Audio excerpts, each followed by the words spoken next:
atasnya sini.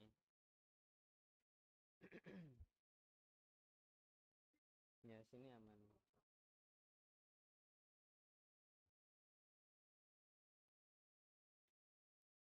Sama jauhi itu ya.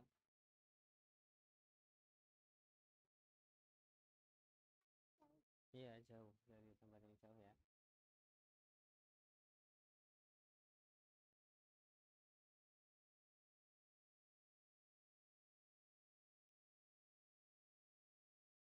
Cuk.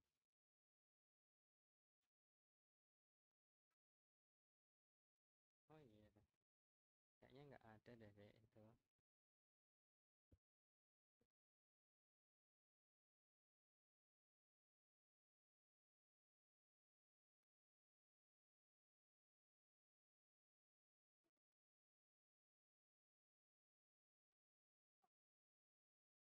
Iya.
Siap.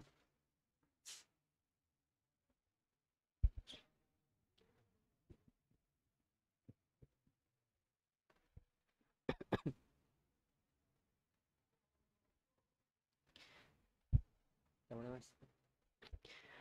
Bismillahirrahmanirrahim. Assalamualaikum warahmatullahi wabarakatuh. Innal hamdalillahi nahmaduhu wa nasta'inuhu wa nastaghfiruh wa na'udzu billahi min syururi anfusina wa min sayyiati a'malina may yahdihillahu fala mudhillalah wa may yudlil fala hadiyalah. Asyhadu an la ilaha illallah wahdahu la syarikalah wa asyhadu anna Muhammadan abduhu wa rasuluh la nabiyya wa la rasula ba'dah. Allahumma salli ala Muhammad wa ala alihi wa ashabihi wa man tabi'ahum bi ihsanin ila yaumil qiyamati amma ba'd. Sahabat muslim pendengar radio muslim rahimani wa rahimakumullah yang semoga selalu dirahmati Allah subhanahu wa ta'ala.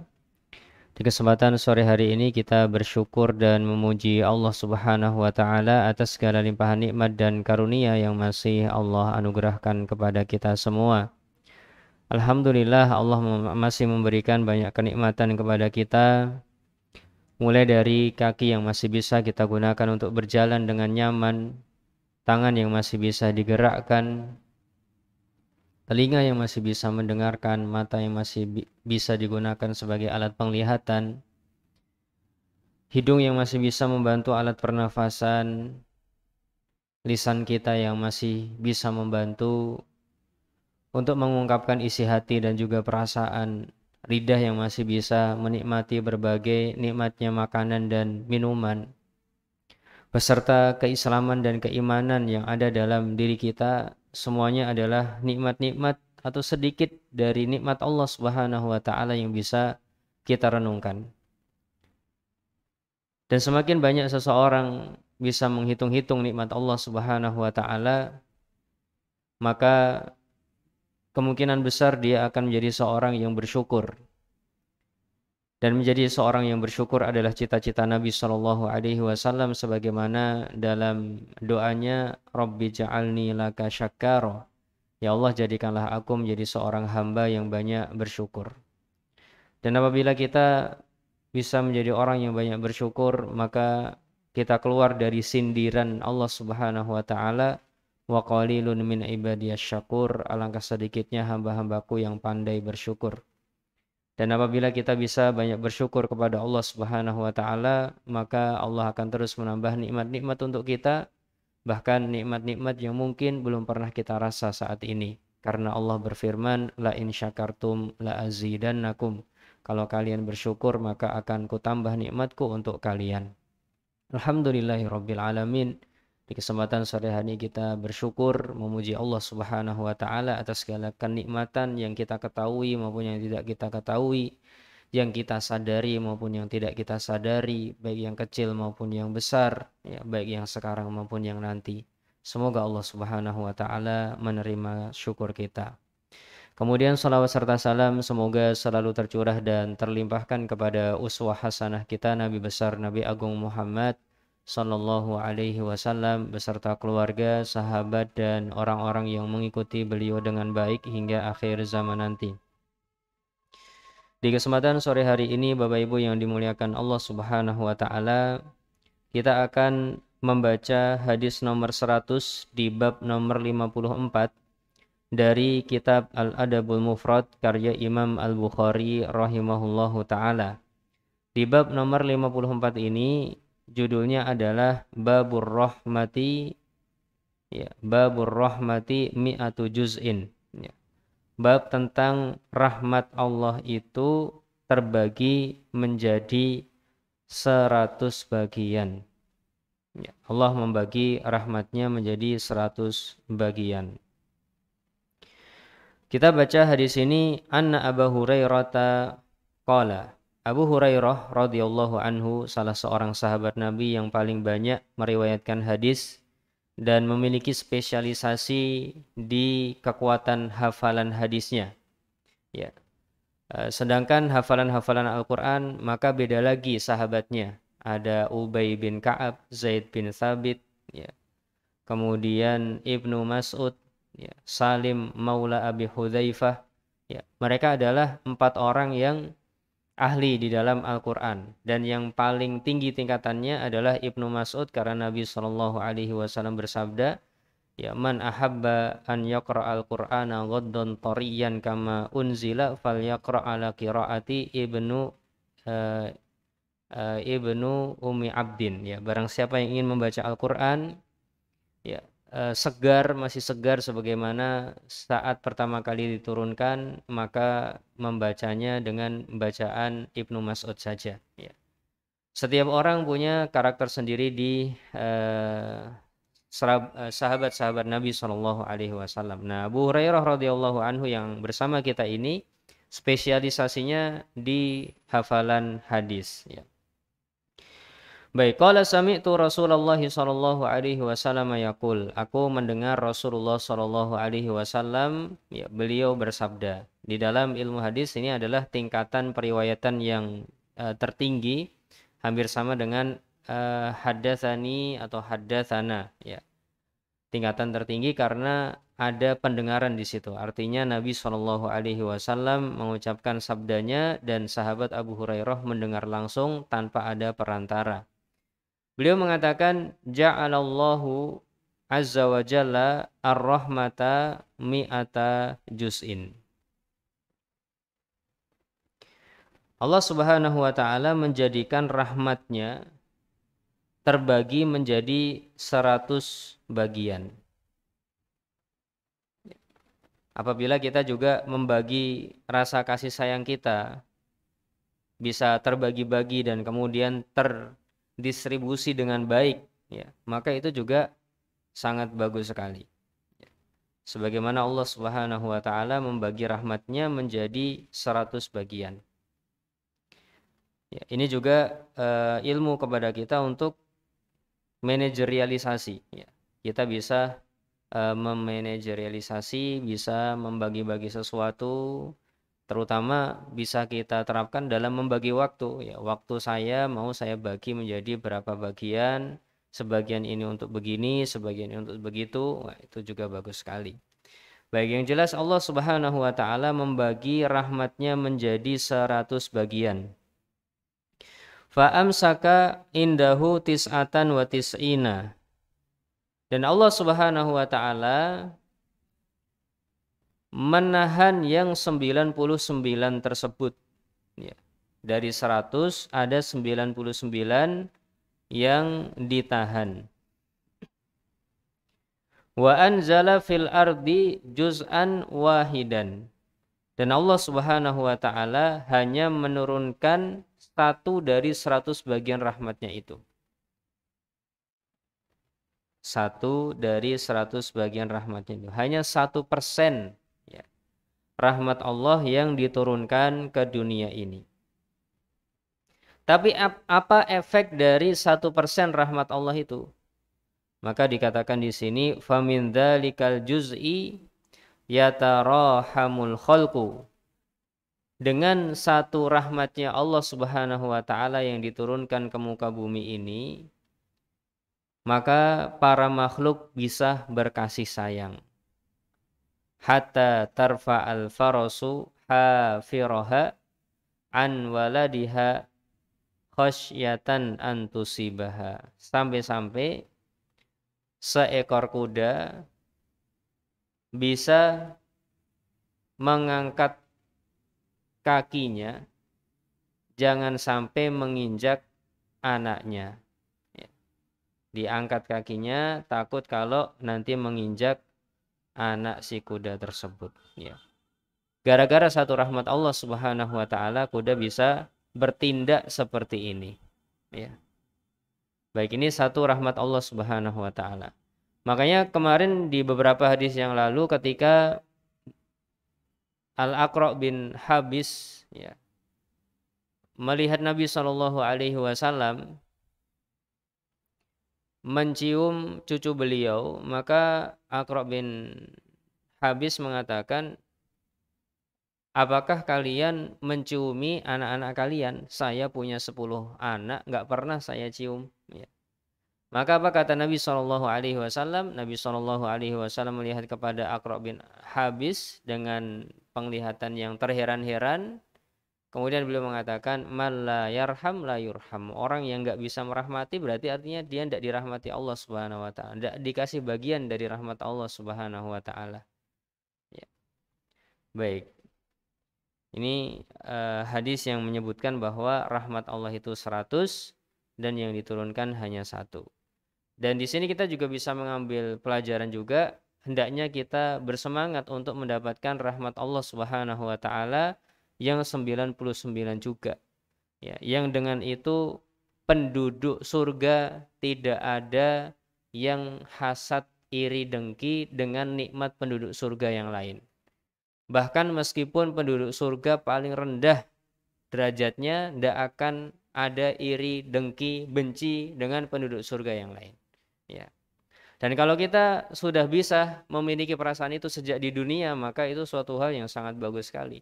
Tidak ada iri, dengki, benci dengan manusia lainnya, artinya dia mendapatkan bagian dari rahmat Allah Subhanahu wa taala yang sangat besar sekali, ya. Baik, ini pelajaran yang bisa kita ambil dari hadis ini. Kita baca hadisnya atau terjemahannya saja. Dari Abu Hurairah radhiyallahu anhu, aku pernah mendengar Rasulullah shallallahu alaihi wasallam bersabda, Allah menjadikan rahmat itu menjadi 100 bagian. Kemudian Allah menahan 99 bagiannya di sisinya dan menurunkan ke bumi satu bagian saja. Dari satu bagian itu, makhluk Allah saling berkasih sayang. Sampai-sampai seekor kuda mengangkat kakinya khawatir kalau dia akan menginjak anaknya. Hadis riwayat, ya di sini tidak disebutkan, tapi disahihkan oleh Syekh Al-Albani rahimahullahu taala di dalam kitab Silsilah Al-Ahadits As-Sahihah, ya. Dan apabila kita bahasnya kitab Adabul Mufrad, maka biasanya kita mengatakan rawahul Bukhari fil adab, gitu ya. Rawahul Bukhari fil adab, maksudnya diriwayatkan Imam Bukhari dalam kitab Al-Adabul Mufrad. Baik, kemudian kita masuk ke hadis nomor 55. atau bab nomor 55 hadis nomor 101. Ya, pada bab ini Imam Bukhari memberi judul Babul Wusat Biljar. Ya, maksudnya wasiyah biljar. Ya. Babul Wusati Biljari. Bab wasiat untuk berbuat baik kepada tetangga. Ya. Setelah kita membahas hadis-hadis berkaitan dengan anak kepada orang tua, anak kepada ibu, anak kepada bapak, orang tua kepada anak, ya. Kan grafiknya seperti itu di dalam Adabul Mufrad.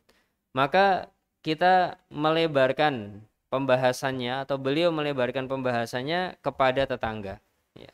Jadi pada kesempatan yang lalu kan kita sudah membahas di kitab Adabul Mufrad itu adalah anak dan orang tua. Kemudian setelah itu anak dan ibu.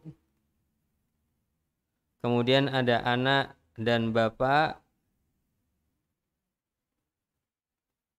Kemudian ada orang tua dan anak, ya, hubungan orang tua kepada anak. Jadi sisi yang ditekankan oleh Imam Al-Bukhari di bagian pertama itu sisi pandangnya anak.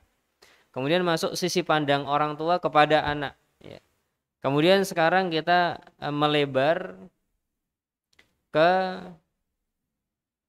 begitu juga kemarin juga ada orang dan karib kerabatnya. Ya. Orang dan karib kerabatnya. Nah sekarang kita orang dan tetangganya. Semuanya berhak untuk mendapatkan adab-adab baik dari kita. Baik. Bab berwasiat dengan tetangga. Maksudnya berbuat baik dengan tetangga. Hadis-hadis ini nanti akan membahas tentang wasiat-wasiat entah dari Allah Subhanahu wa taala atau dari Rasulullah Shallallahu alaihi wasallam untuk berbuat baik kepada tetangga. Itu maksudnya. Bukan sebagaimana judul di sini diterjemahkan ya, berwasiat dengan tetangga. Maksudnya gimana? Ya, kita akan bingung. Maksudnya wasiat Allah dan Rasulnya agar berbuat baik kepada tetangga. Hadis nomor 101 an Aisyah radhiyallahu anha anin Nabi sallallahu alaihi wasallam qala. Dari Ibunda Aisyah radhiyallahu anha dari Nabi sallallahu alaihi wasallam beliau bersabda. Ibunda Aisyah radhiyallahu anha adalah istri Nabi yang paling dicintai, ya, istri Nabi yang dinikahi dalam keadaan masih gadis juga, kemudian menjadi salah seorang yang ahli dalam hadis-hadis Nabi Shallallahu Alaihi Wasallam. Begitu juga dalam keahlian-keahlian lain seperti pengobatan dan yang semisalnya. Beliau juga ahli syair, juga beliau ahli, banyak keahlian beliau dari sisi akademisi atau dari sisi logiknya, ya, cerdas. Baik, beliau mengatakan Rasulullah Shallallahu Alaihi Wasallam bersabda, mazala Jibrilu alaihi salam yusi bil jari. Ya, tidak henti-hentinya Jibril berwasiat agar aku berbuat baik kepada tetangga. Hatta dhonantu annahu sayuwarrithuhu. Sampai-sampai aku berprasangka kalau tetangga itu akan mendapatkan bagian dari warisan. Ya. Sampai-sampai aku berprasangka seperti itu. Baik, intinya di dalam agama Islam kita perlu berusaha untuk berbuat baik kepada tetangga. Dan apabila seseorang berbuat baik kepada tetangga, maka dia telah membangun peradaban, ya, berkontribusi dalam membangun negara. Ya, kalau di keluarganya sudah baik, maka bangun yang lebih luas lagi, yaitu masyarakatnya, dan dimulai dari tetangga-tetangganya. Kalau nanti tetangga-tetangganya sudah baik, maka masyarakat dengan masyarakat lain akan baik sampai nanti ke tingkat kenegaraan akan baik. Tapi kalau dari bawah ini tidak baik, dari keluarganya sudah nggak baik, masyarakatnya sudah nggak baik, ya orang membenahi dari atas akan susah. Ya. Maka Islam berusaha untuk membangun sesuatu dari arah bawahnya. Meskipun dari arah atas ya nggak apa-apa. Ada orang-orang tertentu. Tapi dari arah bawah tetap diperbaiki. Dan dimulai dari berbuat baik kepada tetangga. Mengharap karunia Allah Subhanahu wa taala, ya, menyadarkan mereka dengan kebaikan. Ya, semboyan kita mungkin la nuridu minkum jazaan wala syukura. Kami tidak mengharapkan balasan dan rasa terima kasih kalian saat kami berbuat baik kepada kalian. Ya. Jadi benar-benar ikhlas karena Allah Subhanahu wa taala. Ya, apabila ini bisa, maka bagus sekali. Dan tetangga itu ada tingkatan-tingkatannya. Ya, sebelum kita membaca hadis-hadis yang lainnya, kita baca tetangga. Itu ada tingkatan-tingkatannya. Tingkatan pertama, tetangga kita itu adalah kerabat, ya, dan muslim. Kalau tetangga kita ini kerabat dan muslim, dia punya dua hak di sini, yaitu hak sebagai kerabat dan hak sebagai seorang muslim. Kemudian tetangga tingkatan kedua adalah tetangga yang muslim dan tidak ada kekerabatan. Maka dia punya hak-hak sebagai seorang muslim. Ya, misalkan hakul muslimi alal muslimi situn, misalkan. Hak muslim satu dengan muslim yang lainnya ada 6. Apabila bertemu maka ucapkan salam. Apabila minta nasihat maka nasihatilah. Ya, apabila sakit maka kunjungilah. Apabila ini, ya, apabila wafat maka melayatlah, kuburkanlah, ya, dan seterusnya. Maka punya hak sebagai seorang muslim. Kemudian yang ketiga, apabila tetangga kita ini orang kafir, ya, bukan karib kerabat, bukan seorang yang muslim, kafir, benar-benar tetangga saja, maka dia punya hak tetangga, ya, punya hak ketetanggaan, diperlakukan baik, ya, mungkin kadang juga diberi masakan kita karena kita masak banyak dan baunya menyebar ke tetangga, maka boleh diberi tetangga kita yang kafir tersebut karena dia punya hak tetangga. Ya, jadi kalau wasiat untuk berbuat baik ini masuk di dalam tetangga yang non muslim juga, ya. Kita perlakukan baik, kita perlakukan dengan adil, ya, tidak kita zalimi. Dan pembahasan ini dibagikan di dalam kitab Minhajul Muslim, ya, karya Syekh Abu Bakar Al-Jazairi, sebagaimana dulu pernah kita bahas juga di Radio Muslim. Baik, kemudian hadis nomor 102. An Abi Shuraih Al-Khuzai. Dari Nabi SAW, beliau bersabda, Man kana yu'minu billahi wal yaumil akhir falyuhsin ila jarihi. Barang siapa beriman kepada Allah dan hari akhir, hendaknya dia berbuat baik kepada tetangganya. Ya. Ini kalimat pertama dari Nabi SAW, ya, memuliakan tetangga, berbuat baik kepada tetangga, tidak menzalimi, ya, dan kita benar-benar mengaplikasikannya. Al-muslimu, misalkan seorang muslim itu yang bisa menjaga lisan dan tangannya dari menyakiti orang lain, gitu ya. Baik. Dan kenapa Nabi SAW menggunakan keimanan pada hari akhir dan keimanan kepada Allah dalam tindakan ini, dalam tindakan berbuat baik atau perintah berbuat baik kepada tetangga? Jawabannya, karena kalau seseorang tidak beriman kepada Allah dan beriman kepada hari akhir, kadang susah untuk berbuat baik kepada tetangga. Kenapa? Karena kita pengen balasan manusia atau dari balasan tetangga itu. wis dikai bola-bali ra pernah bales. Wis dikai bola-bali malah nyacat misalkan. Wis dikai bola-bali ndak pernah terima kasih, ya. Maka kalau kita mengharapkan balasan manusia susah untuk berbuat baik kepada tetangga. Tapi kalau kita berbuat baik karena ingin mendapatkan pahala besar di sisi Allah Subhanahu wa taala pada hari kiamat nanti, maka berbuat baik kepada tetangga ya sudah, kasih habis itu pulang tanpa harapan apa-apa. Ya, kalau dia balas ya alhamdulillah, mungkin itu pahala yang disegerakan ya, atau sebagian pahala yang disegerakan.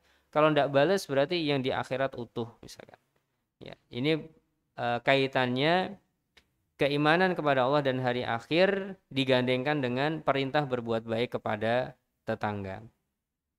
Kemudian wa man kana yu'minu billahi wal yaumil akhir falyukrim dhaifahu. Barang siapa beriman kepada Allah dan hari akhir, hendaknya dia memuliakan tamunya, ya. Nah, terutama tamu-tamu yang datang dari jauh. Bahkan kata tamu itu sendiri tidak sebagaimana kata tamu dalam derivasi kata bahasa Indonesia, ya. Tamu di dalam bahasa Indonesia maknanya orang yang datang ke rumah kita sudah langsung disebut sebagai tamu. Tapi tamu pada zaman dahulu adalah orang-orang jauh yang datang singgah ke rumah kita, pengen minta makan, pengen minta tempat tinggal, ya. Itu adalah orang-orang yang disebut tamu pada zaman dulu, ya. Makanya tamu itu punya hak untuk dimuliakan kurang lebih 3 hari di jamu makanannya, ya. Itu tamu. Nah, untuk menjamu tamu itu, misalkan seperti Nabi Ibrahim alaihissalam menjamu tamunya dengan atau anak sapi. Wah, itu tidak mudah itu. Atau kalau ada orang menjamu tamu dengan anak kambing, balibul misalkan, itu tidak mudah. Kalau seseorang tidak beriman kepada Allah dan hari akhir bahwa perbuatannya itu akan dibalas oleh Allah Subhanahu wa taala nanti, ya kita akan melakukan yang minimalis saja, ya, yang biasa-biasa saja. Kenapa? Karena weslah ini biasa ya tamu kita misalkan, ya. Tapi kalau beriman kepada Allah dan hari akhir, dia sandarkan perbuatannya itu kepada balasan Allah di hari kiamat nanti. Nah, ini pentingnya beriman kepada Allah dan hari akhir. Nah, kalau kita belum memiliki kelonggaran harta misalkan, ya kita yang maksimalnya apa kita lakukan sambil kita berdoa, ya Allah lapangkanlah rizkiku biar aku juga bisa memuliakan tamu-tamuku. Nah, itu bisa digunakan menjadi doa kita Bapak Ibu, ya. Baik, kemudian yang ketiga dalam hadis ini, wa man kana yu'minu billahi wal yaumil akhir falyakul khairan aw liyasmut. Barang siapa beriman kepada Allah dan hari akhir, hendaknya dia mengucapkan ucapan yang baik atau diam aja, ya. Jadi kalau nggak baik mending diam, ya. Baik. Nah, kenapa ini juga dikaitkan dengan keimanan kepada Allah dan hari akhir? Jawabannya untuk mengucapkan perkataan yang baik saja dan untuk diam dari perkataan yang buruk itu tidak mudah, ya. Itu susah. Akan menjadi mudah apabila seseorang beriman kepada Allah dan hari akhir, bahwa ma yalfidhu min qaulin illa ladaihi raqibun atid misalkan. Tidak ada satu ucapan pun yang kita ucapkan kecuali akan ada raqib dan atid yang mencatat ucapan itu. Nah, orang-orang yang menghadirkan perasaan itu, oh ternyata aku ngucapin kayak gini nih, dicatat nih, kami raqib, kami atid ini, ya. Besok akan dimintai pertanggungjawaban oleh Allah Subhanahu wa taala ini. Berarti aku harus ngucapin yang baik.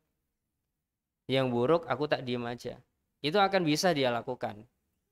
Tapi kalau dia tidak ada bayangan sama sekali, tidak merasa sedang diawasi oleh raqib dan atid, maka ibarat orang yang nggak sedang diawasi CCTV, ya.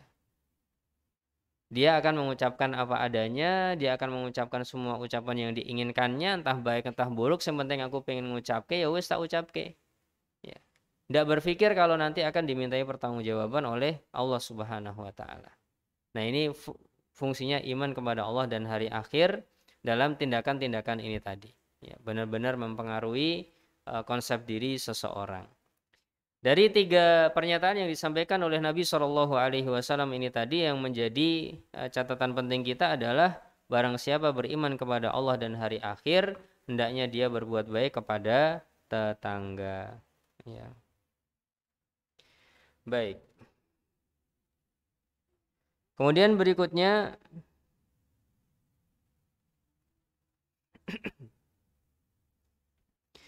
bab hak tetangga. Nah, hak tetangga ini apa? Di sini akan disebutkan satu hadis, ya. Bab tentang hak aljar, hak tetangga. Dari Miqdad bin Aswad radhiyallahu anhu, beliau mengatakan, Sa'ala Rasulullah atau Sa'ala Rasulullah sallallahu alaihi wasallam, ya, Sa'ala Rasulullah sallallahu alaihi wasallam ashabahu. Ya. Rasulullah sallallahu alaihi wasallam bertanya kepada para sahabat aniz zina, tentang dosa zina. Ya. Seakan-akan Nabi mengatakan, bagaimana menurut kalian tentang dosa zina? Ya. Apa hukumnya? Maka qalu haramun. Hukumnya haram, wahai Rasulullah. Ya, enggak boleh. Harramahullah wa rasuluhu. Diharamkan oleh Allah dan Rasulnya, kata para sahabat. Faqala, maka Nabi SAW kembali berkata, La an yazniya rajulu bi asyrati niswatin. Seorang laki-laki berzina dengan 100 wanita. Aisaru alaihi min an yazniya bimra'ati jarihi. Itu lebih ringan dosanya dan efek buruknya daripada seseorang berzina dengan istri tetangganya. Ya, di sini Nabi SAW sedang membandingkan antara dosa besar dengan dosa besar lainnya. Ya, ibaratnya kalau nilai dosa berzina itu 100, maka seakan-akan Nabi SAW mengatakan nilai dosa orang yang berzina dengan istri tetangganya adalah 1000, atau mungkin lebih dari itu. Ya. Jadi Nabi mengatakan orang yang berzina dengan 10 orang wanita itu lebih ringan daripada orang yang berzina dengan 1 wanita dari istri tetangganya.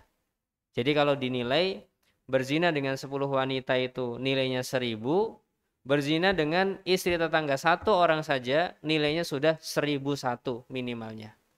Ya. Saking besarnya hak tetangga yang dijaga di dalam agama Islam ini.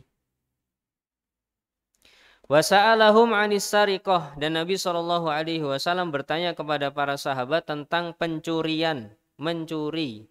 Ya.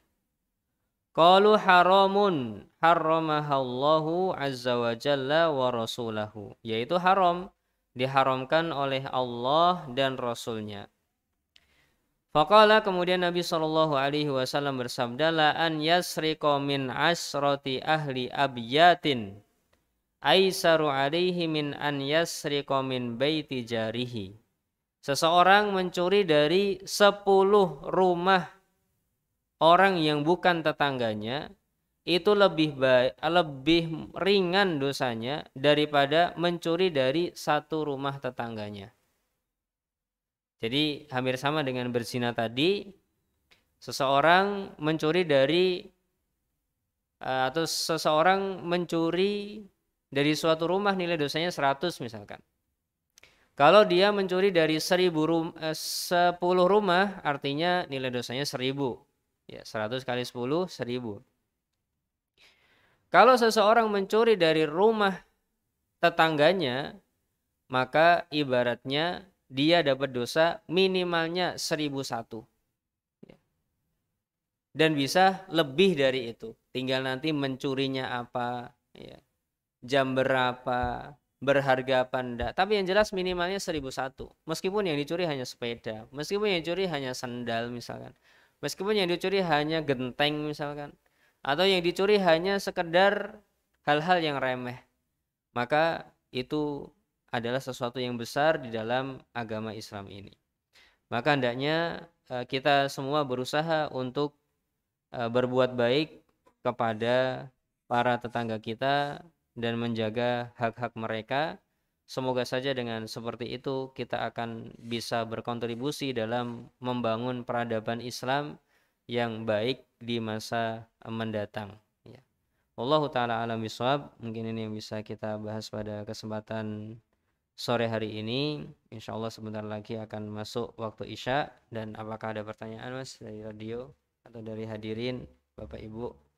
Apabila ingin bertanya dipersilahkan.